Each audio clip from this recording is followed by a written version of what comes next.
What's up, guys? Man, it is cold. It's like single degree temperatures here. All my water's frozen up.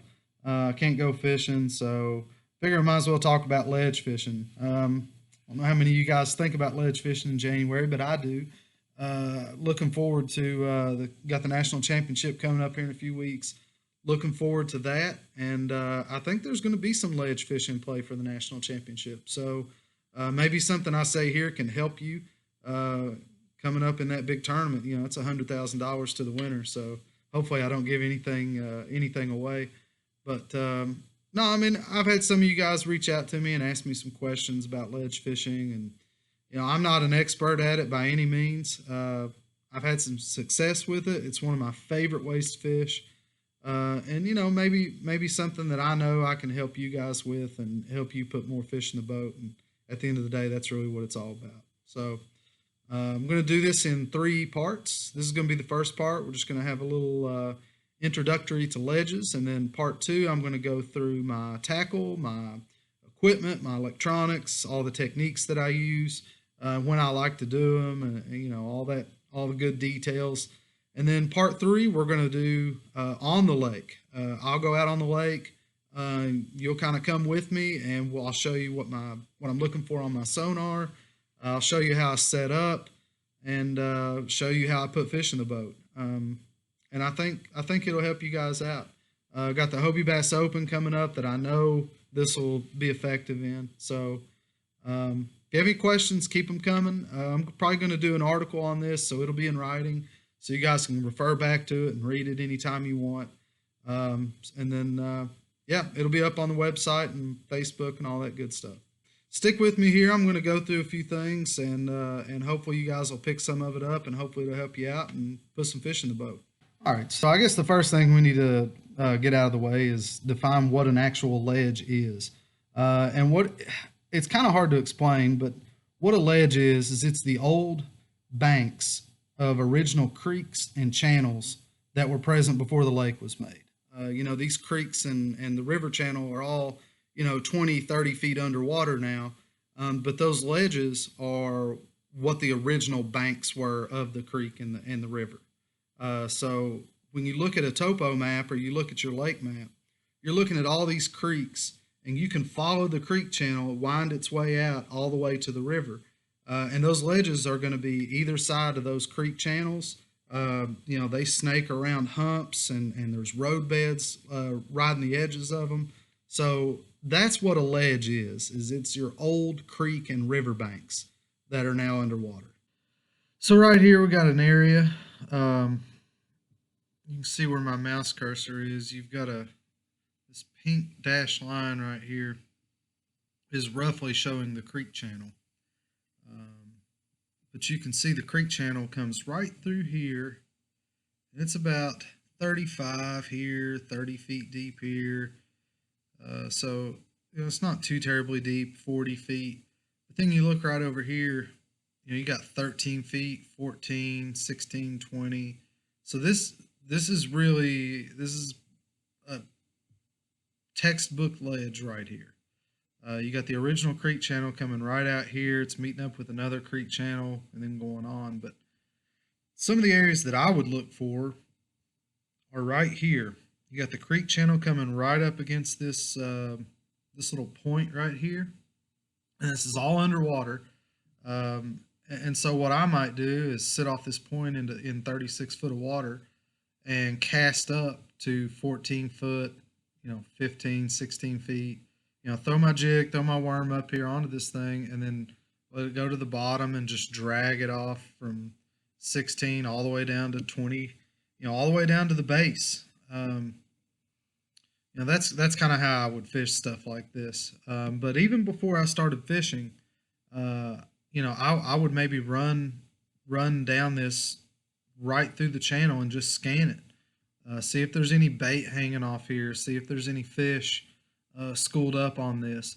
Something else that you got going on here is you obviously have this clear channel, but you also have a ditch kind of running right in between here. You kind of got this high spot here on the ledge, and then you got another high spot up here.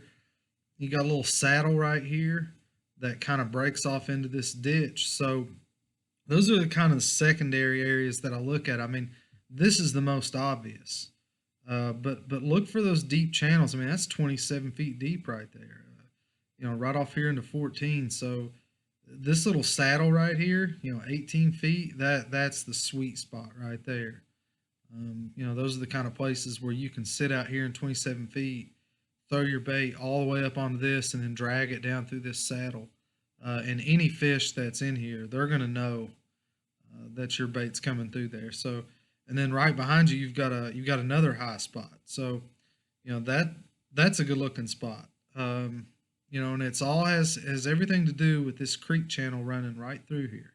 Another area that I would look at just on this screenshot, you follow this creek channel out, and you've got another creek that comes in here, 32, 34, right there's 40 foot deep.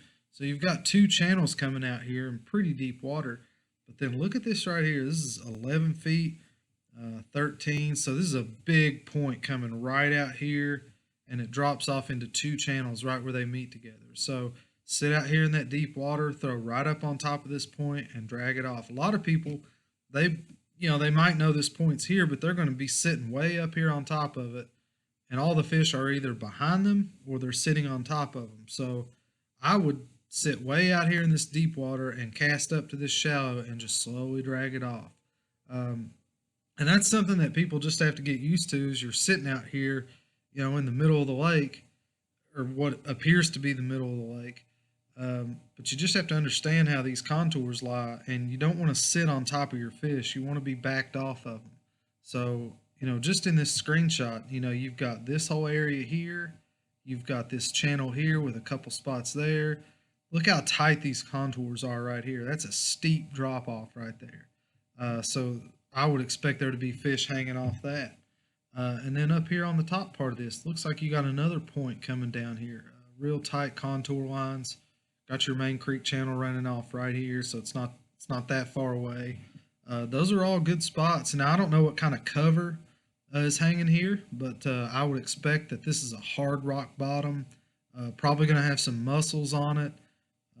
Probably going to have some stumps, some brush piles, and for those kinds of things, you just have to scan over this, throw a Carolina rig on it, and see if you can feel the bottom, see what kind of bottom you're working with.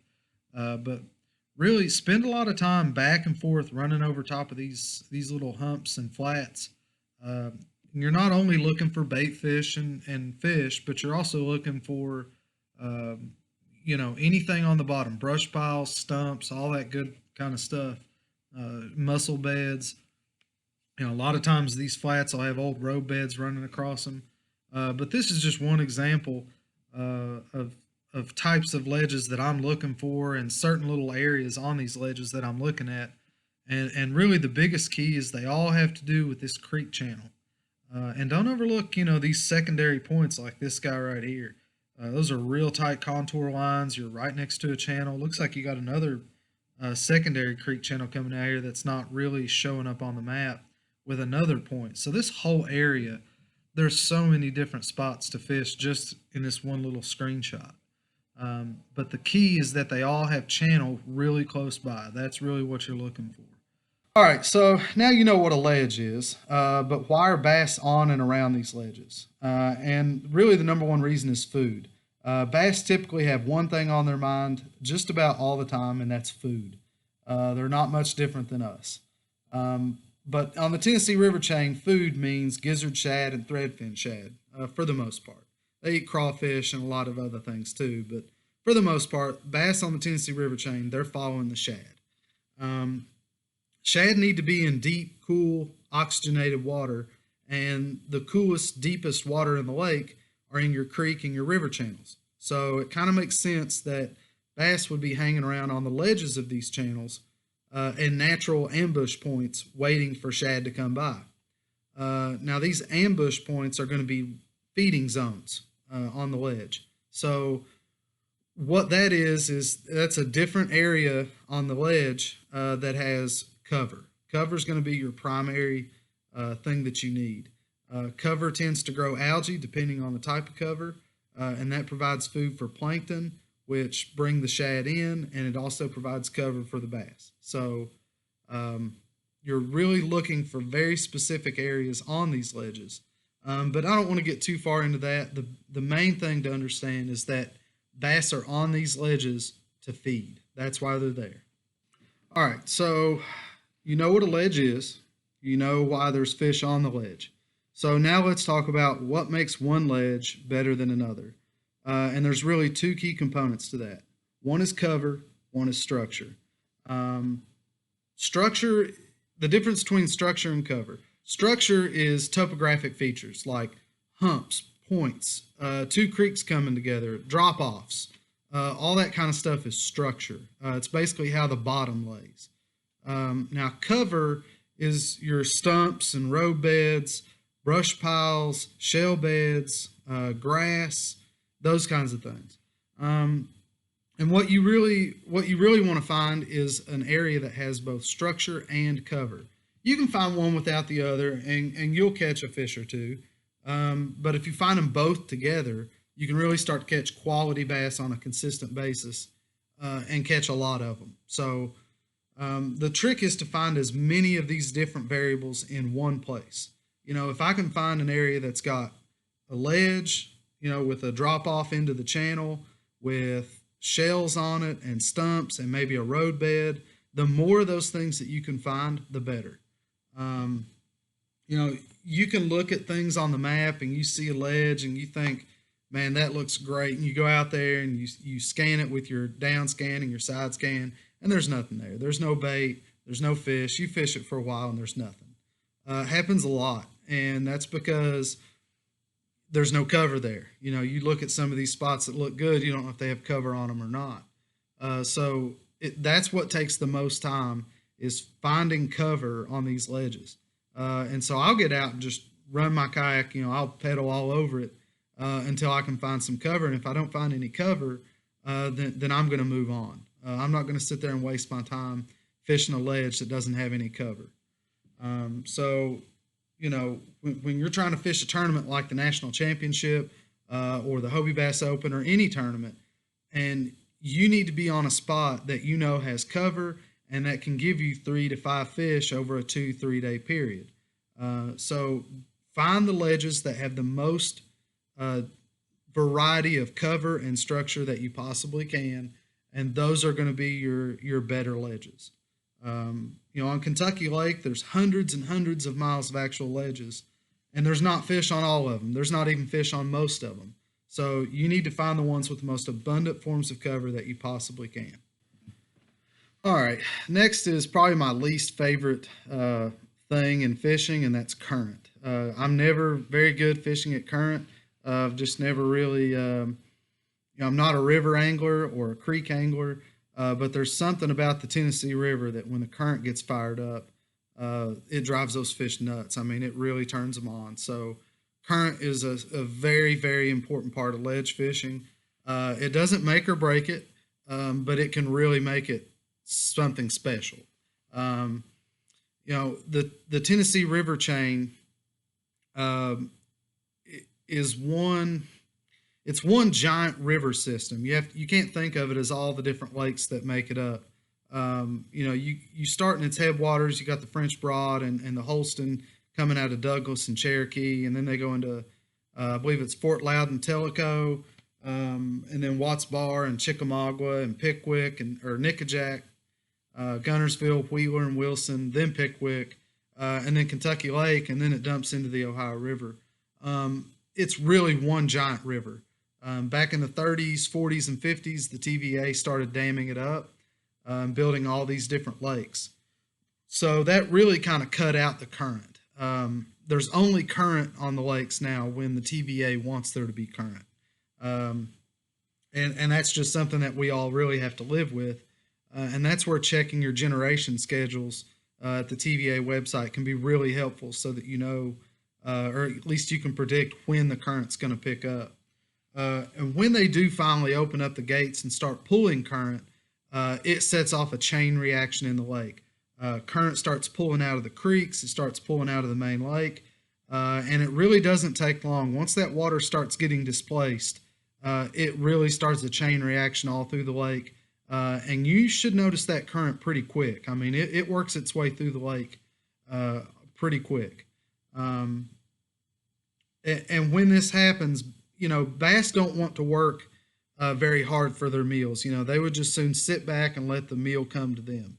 And that's really what the current does. It brings their meals to them, and they will position themselves up on top of those ledges, facing into the current, waiting for things to come to them. That's when you'll get fish that will congregate tighter together, and they'll actually create feeding frenzies. And that's when people like Kevin Van Dam can get out there with a crankbait and crush your soul in a tournament, and just completely load the boat in a matter of minutes.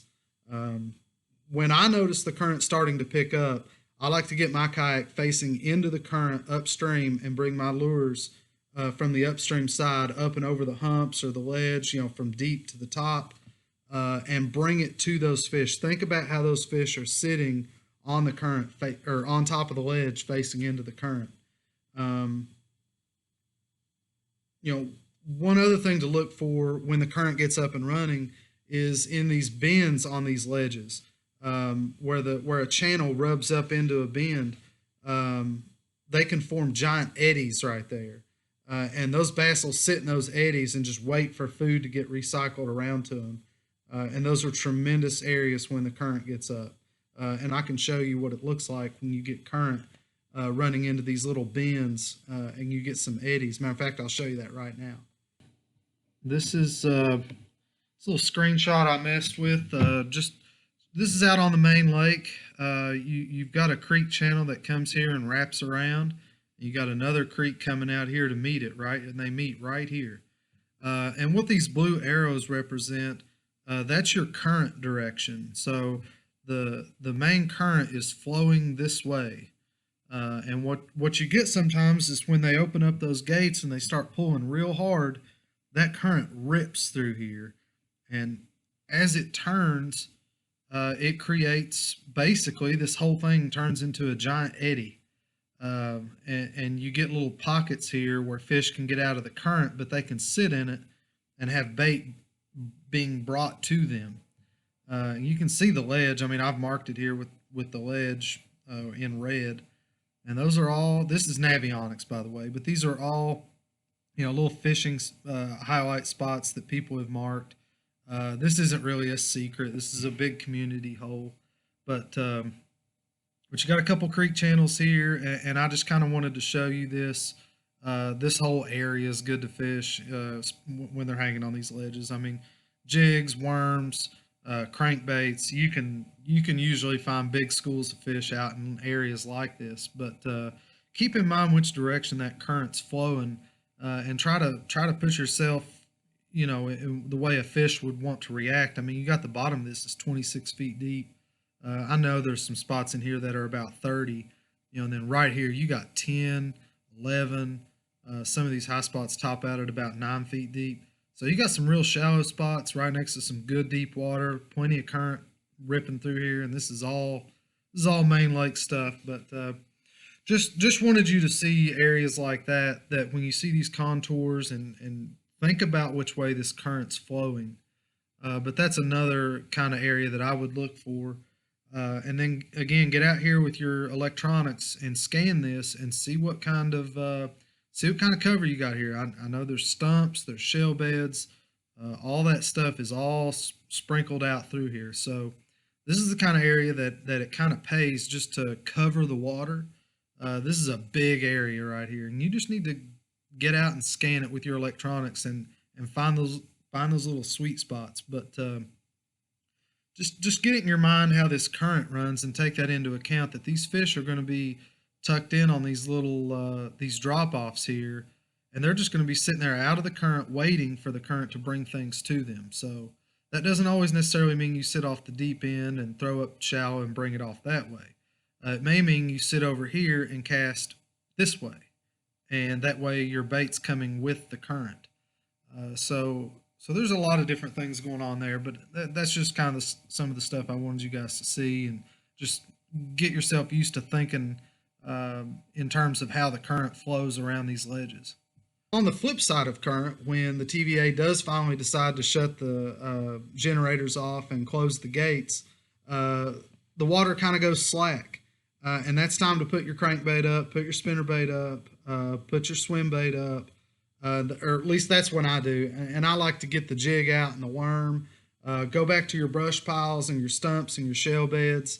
Maybe get a little deeper because those fish will pull off the tops of the ledges and they'll kind of go back down and just those kind of hunker down and spread out and seek cover. So whenever they shut that current off, I pick the big jig, the worm, the Carolina rig. I pick that stuff back up. And that's some stuff that we'll get into later on part 2. But just know that whenever that current shuts down, they're not going to be as apt to chase a crankbait down or anything like that. I'm not saying you couldn't catch them on it, but in my experience, you tend to get better bites when the current dies down on a jig or a worm or something moving slow on the bottom. So right here's another good looking spot. You got a couple major creek channels coming out here. You got this creek bed meeting this one. You got a couple obvious ledges right here. And to me, this kind of looks good over here, but not as good as where this channel runs right into this deeper flat right here. This point's kind of it's not a real sharp drop. It's kind of a gentle slope there, and it's got a little flat to it at 20 feet just before it breaks off into the actual channel. So this little flat right here looks like it would be something I would at least want to go check out. You also have this, this is more of a hump than it is a ledge, but you would still fish it pretty much the same. Sit over here in this creek bed in the deep water and throw up on top of this hump right here and just fish all the way around it. But use your electronics, get out there, scan this stuff. Go all the way around it. There's, you never know, something hanging on the front end of this. I would think the back end's better, but scan all over this kind of stuff. Something that sets everything apart from just basic ledge fishing is doing it from a kayak, the kayak approach.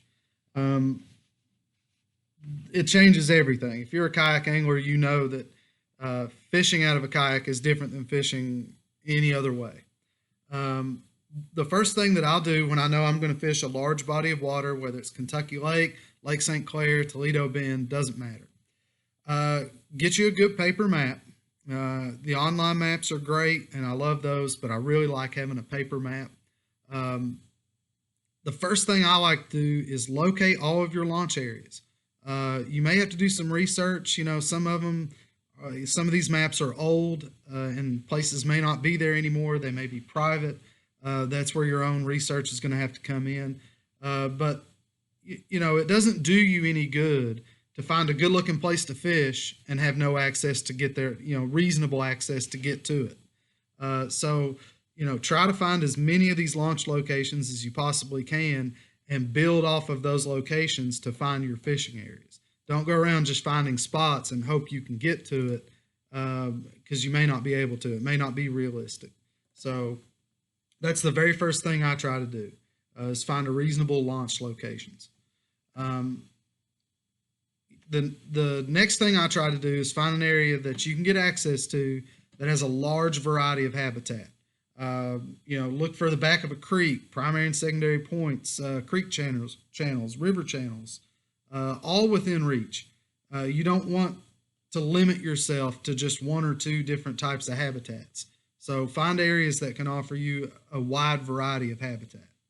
Odds are the fish are going to be somewhere within reach, the more variety that you have. When you're fishing these ledges, your boat control is crucial. I like to face into the current whenever I can. Sometimes that's not necessary, or sometimes it's not possible. Hobie Mirage Drive is what I use, and for the most part, it makes boat positioning very, very simple. Sometimes, though, the wind blows so hard and in the wrong direction that you just simply can't face into the current, and that's okay. That's fine. You just want to think about how the fish are positioning themselves in those conditions and try to maneuver to where you can bring your bait to the fish. If you're a paddler, Something that may be beneficial instead of trying to fight the wind and the current is to let the wind and the current work for you. Don't try to fight it. Something that I do on Lake St. Clair all the time is drifting. And it can be very, very effective. You just turn your boat into the wind, cast into the wind, and then feed your bait line, let your baits go to the bottom, and then let the wind and the current drag you across the tops of those ledges and fish really, really slow. And, that can be very, very effective. You can use your paddle or a drift sock to slow you down if you feel like you're, kind of blowing through the area too fast. Once you get out of the strike zone, though, you're going to have to pedal back up to the ledge and start another drift. But without a pedal drive kayak, it can be a real challenge. But that method does work, and it's very effective, especially with a Carolina rig. So, you paddlers out there, it's tough, but it's not impossible. Just look at it from a different perspective. Do drifts and try to make that current or the wind work for you. Don't fight it. One thing that I try to do is I think about what the time of year is, what the water temperature is. Take what you know about bass fishing, make a good decision on where to start your search. Like I said, if you can find an area that's got abundant types of habitats and cover and all these different things, make your best guess about where you think the fish are. Are they shallow? Are they staging? Have they moved up? Are they still out deep? No matter the time of year or the water temps, you will always find catchable bass on ledges, whether that's your river or your creek ledges. The majority of the fish in the lake may not be on the ledges, but there's always quality fish to be had there. For that reason, I like to start on the deeper ledges and then work my way shallower until I find the largest concentrations of fish. Wherever I find the most fish on my graph, or whether I'm getting, most of my bites are coming from a certain water depth or area, that's where you want to focus your efforts. But you have to continuously ask yourself questions. If these fish move, where are they going to go?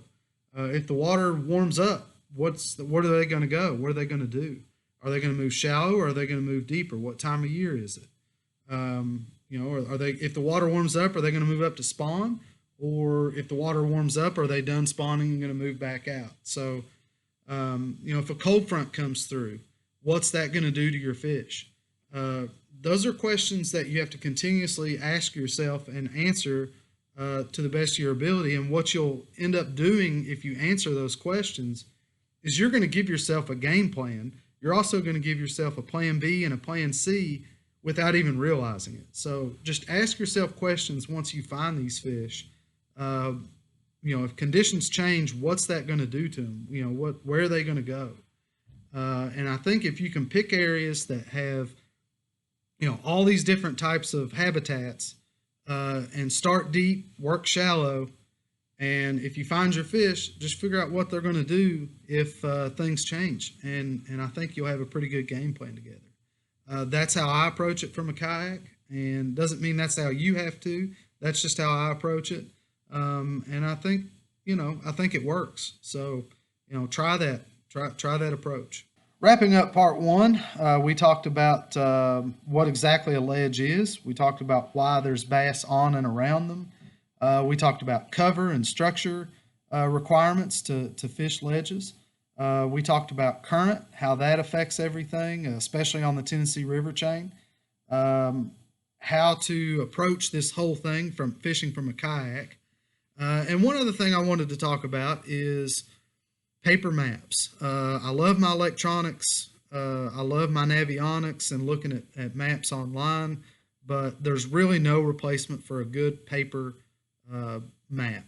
That's going to give you your best launch locations, and there's so many little details on those paper maps that you just can't get on electronic copies. So get yourself a good lake map, no matter where you're going, what tournaments you have coming up. Use paper maps. It's not the only thing you use, but it's just another tool that's going to give you a little bit different information than what you get off your electronics. I hope that by watching this, you don't feel like ledges are as complicated as a lot of people think they are. You just have to get used to the fact that you're fishing out in the open and you're not fishing the shoreline. You're still fishing the same way. It's no different. It's just the shoreline that you're fishing is submerged. It's 20 feet deep or, 10, 15 feet deep. It's just a flooded bank that you can't see.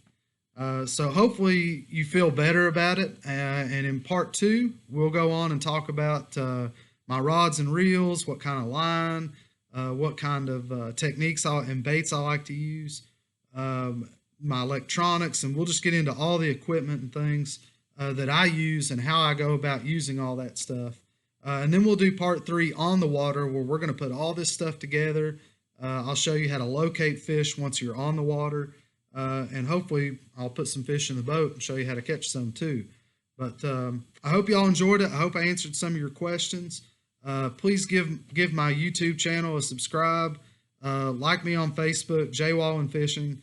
I really appreciate you guys. And if you have any questions or you want me to answer something or clarify something for you, just post a comment on this or shoot me a message or whatever.